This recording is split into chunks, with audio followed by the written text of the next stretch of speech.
primeira coisa, o Bitcoin ele é uma moeda, ele é compreendido como uma moeda digital. Então ele é feito através de algoritmos, através de criptografia, e ele fica na sua carteira, são as chaves de segurança lá que você tem que ficar na sua carteira.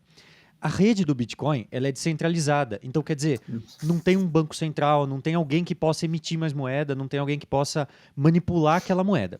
São vários operadores ao longo do mundo todo, né? Hoje, boa parte está concentrada na China, mas por uma questão de energia elétrica barata, por questão de fabricação dos componentes e tal. Não que a China tenha algum controle sobre o Bitcoin. Então, esse é o primeiro ponto. Essa rede é chamada de blockchain. Então, são várias equações matemáticas que são lançadas para a rede quando você tenta fazer uma transação. Quando essa equação é resolvida, que é o Proof of Work, né? Ou seja, alguém está confirmando que essa transação é válida, aquele dinheiro sai de um lugar e vai para o outro. É simples assim. Isso. Hoje as pessoas que fazem isso são chamadas mineradores porque elas estão ainda minerando, elas estão extraindo bitcoins da rede. No ritmo atual, acho que a previsão era para terminar em 2140, é uma coisa assim bem longa ainda. Mas o Bitcoin vai expandindo, entre aspas, a sua base monetária até lá. E aí vai chegar nesse limite. Esses mineradores, eles também ganham o preço da transação, né, vamos dizer, que seria o equivalente assim, você passa um cartão, paga lá um X para Visa, Master, para o banco, para operadora da maquininha e tal, seria esse equivalente. Mas agora eu acho que a gente já pode começar até nisso, né, Juliano? Você foi tentar fazer uma transação há pouco tempo atrás e não conseguiu confirmar, né? Não, foi hoje cedo, né? Tá até agora sem confirmar. Então, do ponto de vista técnico, ela está na mempool, ela está numa memória distribuída na rede. E essa rede distribuída, ela não é uma bagunça, ela tem umas coisas chamadas master nodes, que são nodes principais, eles que mantêm essa memória, porque o cara que opera ali no Bitcoin, quando ele vai transferir ou vai receber, ele tem que se conectar em algum lugar. E quem vai prover isso para ele são os masternodes, que são todos interligados. É como aquela rede do Napster, antigamente. Então, eu me conecto, faço a transação, mas eu também saio da rede no mesmo momento, vamos dizer assim. Porque nada, na verdade, está com a gente, em se tratando de blockchain. A blockchain, a minha carteira, ela não está comigo. Eu só tenho as chaves de input e de output da carteira. A carteira em si, ela está na blockchain. Você não perde a carteira de Bitcoin, você perde as chaves de acesso à carteira de Bitcoin. E ela vai ficar lá. Para quem não entende, seria o equivalente ao número da conta, né? Justamente. Só que é o número da conta. Isso foi um assunto do último bate-papo, sobre rastreabilidade, se é possível encontrar o Juliano. Mas antes da gente chegar nessa questão, Juliano, hoje cedo, nós viemos durante a semana conversando sobre transações em bitcoins, né? Uhum. E hoje cedo você me mandou uma mensagem. O que se tratava aquela mensagem para que quem nos assiste entender o que é o assunto, né? O que era o assunto de hoje cedo? Acho que foi da demora, né? Que a rede estava demorando, né? Era uma notícia geral e ampla de que a rede estava demorando para confirmar uma transação. Explica isso. É que assim, quando a gente vai ler coisas ou vai ver essas notícias de Bitcoin na internet, é pior que política, vamos dizer assim. Muita teoria, muita, conspiração e tal. Mas tem coisas que tem fundamento. Então, por exemplo, o hash rate da rede está monstruoso. Então, a dificuldade para se achar, então, aí esse Bitcoin, vamos dizer, para minerar esse bloco, está muito alta. E como a China, né, igual o Bruno falou, detém a maior parte das mineradoras, dos parques, das piscinas e tudo mais de mineração, parece que houve algum problema num lugar na China lá, que uma big mineradora ficou sem energia. Então, na hora... Foi numa cidade toda que teve problema de energia. Alguma coisa de mina de carvão, que explodiu, não sei. Eu não sei, não posso confirmar, só estou vendendo peixe como comprei. Mas, de qualquer forma, para o teu dia a dia, o que aconteceu contigo? Que é isso que importa? O que acontece é o seguinte, o hash rate está muito alto e, de repente, abaixa.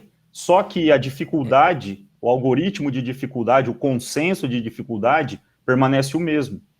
Então, você tem menos minerador, com uma dificuldade muito alta, e agora ele vai demorar, se não me engano, são 1.000 e alguns blocos lá, 1.200 blocos. Não, se não me engano, eu posso estar enganado. Aí ele vai recalcular o grau de dificuldade da rede para tentar abaixar. para poder pra conseguir minerar. dar uma colocar o básico assim pro pessoal, hash rate é a taxa de processamento, vamos dizer, da rede, assim, né? Seria como a gente mede lá em, sei lá, placa de vídeo, a gente mede em teraflops a capacidade de processamento do Bitcoin, da rede do Bitcoin em hash rate. E aí, Eu só queria pedir uma coisa para os dois aí, eu acho que o grande negócio aqui é traduzir isso para o cara que é zero à esquerda na rede de Bitcoin, mas está com muito dinheiro, poderia ser um comprador, Legal. mas ele quer entender o seguinte, tá bom, tudo que você falou, o que significa? Você conseguiu transacionar ou não conseguiu transacionar até agora? Não, até agora então, não tem confirmação. Não transacionei. Bitcoin, assim, é interessante entender os mecanismos, porque quando a gente coloca, por exemplo, o sistema bancário, a gente entende, né? O banco faz isso, faz aquilo, vai de um banco para o outro, tem o CDI e tal. Eu acho que o Bitcoin é interessante entender um pouquinho da infraestrutura por isso, né? Mas a questão toda, Bruno, é que no banco, mesmo quando a gente tinha a transação D+1, você tinha D+1, você tinha, hoje, Pix é instantâneo, TED a gente não pode tirar esse fator da jogada.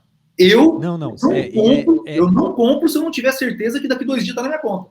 Se eu vender. É justamente sobre isso que eu ia falar. Porque é interessante a gente entender a infraestrutura, mas é importante também a gente entender as diferenças da infraestrutura, né? Quando a gente fala do sistema bancário, você tem os servidores do banco processando as transações do banco. Então, o banco, com aquele sistema de reserva fracionária, ele aumenta a base monetária do país, ele faz uma espécie de fraude em relação ao nosso dinheiro e ele empresta mais dinheiro do que ele efetivamente tem. O Bitcoin, ele não tem um sistema, um servidor de algum lugar centralizado que ele possa fazer isso. Então, ele é uma coisa absolutamente descentralizada, né? Sendo uma coisa descentralizada, essas garantias todas vêm por um preço. E o preço é justamente esse que ele começou a falar. Então, é só importante traduzir que esse hash rate é a capacidade de processamento da rede. Essa capacidade de processamento da rede, ela tem relação, ela é feita... quando chega num determinado X, os próprios algoritmos recalculam a dificuldade que as equações vão ter para poder ficar... Se eu estiver falando alguma bobagem, me corrija aí, tá, Juliano? Não, você é doido. Bruno, ela chega num determinado nível de dificuldade e aí tem essas... Para manter mais ou menos uma taxa de mineração adequada ali, né? Mas quando tem essas quebras, seria o equivalente a, por exemplo, um banco quebrar metade dos servidores ou, enfim, uma economia ter um problema sério desse jeito, né? Então, deixa eu falar uma coisa, Bruno. A gente não pode esquecer que a rede do Bitcoin ainda é uma coisa pequena, muito pequena perto do que ela ainda vai ser. Então, esse ponto é muito interessante, porque hoje, por exemplo, uma cidade na China teve uma influência enorme na capacidade de processamento de toda a rede, coisa que eu imagino que no futuro não vai mais acontecer. Tomara, né?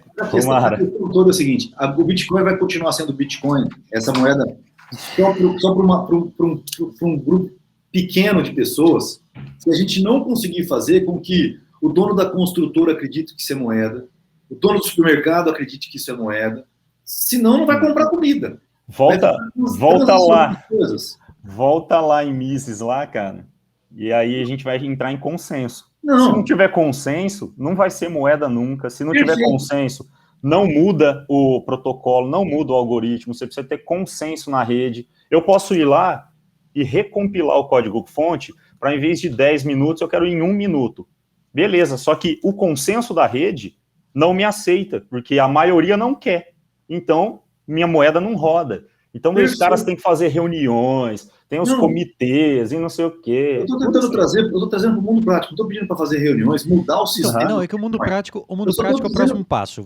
Nós vamos chegar lá, porque assim, é interessante a gente entender a infraestrutura, onde que a gente está pisando, para que as pessoas também possam entender por que é um pouco diferente, né? É interessante entender que esse mecanismo descentralizado do Bitcoin evita todo esse inflacionismo que a gente vê em todas as moedas, ele evita transações falsas, ele evita ataque de hackers, ele evita uma série de coisas por conta do algoritmo, né? Então, chegamos num determinado ponto, eu acho que esse é importante, que conforme, e isso talvez seja a coisa mais importante de tudo isso, conforme as pessoas vão comprando mais Bitcoin, as transações vão ficando mais caras. Só que conforme as transações vão ficando mais caras, começa a ser um negócio um pouco melhor ser minerador. Então o hash rate da rede aumenta. Então as transações ficam mais caras, o hash rate aumenta, a transação diminui. E isso vai organicamente aumentando.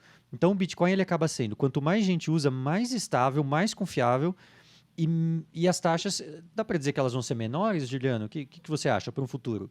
Olha, eu acredito que tende a diminuir. Porque quanto mais você tem mais mineradores. Isso é um negócio engraçado, porque quando você tem um acréscimo de transações na mempool e o hash rate está complicado, vamos dizer, a velocidade de processamento está difícil, então aí o minerador, vamos dizer assim, as pools, elas começam a querer colocar no livro caixa as transações que estão pagando mais, porque eu posso personalizar a taxa que eu quero pagar. Por exemplo, se eu vou transferir meio Bitcoin e eu quiser pagar $10 mil de taxa, você pode ter certeza que a minha operação é a primeira do livro. Você pode ficar tranquilo. Agora, se você for transferir um Bitcoin e você colocar lá a LAU, que é a mais baixa, você pode ter certeza que na hora de pegar essas transações, a sua é a última a ser incluída no livro. Você é sempre aquele gordinho que vai ser no gol, você vai jogar no gol, porque os caras vão pegar os outros jogadores e vão colocar lá, e você vai ser o último a ser escolhido. Eu, como sou mão de vaca, quis pagar a taxa mais barata hoje, que não foi, paguei R$16 a taxa para transferir de uma carteira para outra, mas até agora não caiu. Se eu tivesse personalizado a taxa, não, eu quero pagar R$1.000 taxa, com certeza ela já tinha sido incluída. E você consegue ainda não foi. Alterar isso agora? Na carteira que eu uso, que é a Coinome, eu consigo alterar, eu personalizo. E aí, então, os mineradores, eu nem gosto de chamar muito de minerador, mas esses caras aí, os verificadores, os caras que estão escrevendo, né, os validadores, são os caras que estão escrevendo a página do livro caixa, tá, quem está recebendo, quem está mandando, da onde vem, para onde vai, input em um, output para o outro, tal. Esse cara ele tem que escrever isso aí tudo. Se eu pago ele ali, tipo aquele esquema do garçom, vou te dar 50 aqui, você vai atender minha mesa prioritariamente. Com certeza você tem a transação priorizada em vista das outras. Mas a taxa comum hoje está cara. Está cara porque tem muita transação. Então, tem muita coisa para o minerador ganhar. E aí ele faz o que ele quer. Se você gostou desse corte, tem que ver o que sai ao vivo. Então deixe seu like, compartilhe e se inscreve para não perder os próximos vídeos.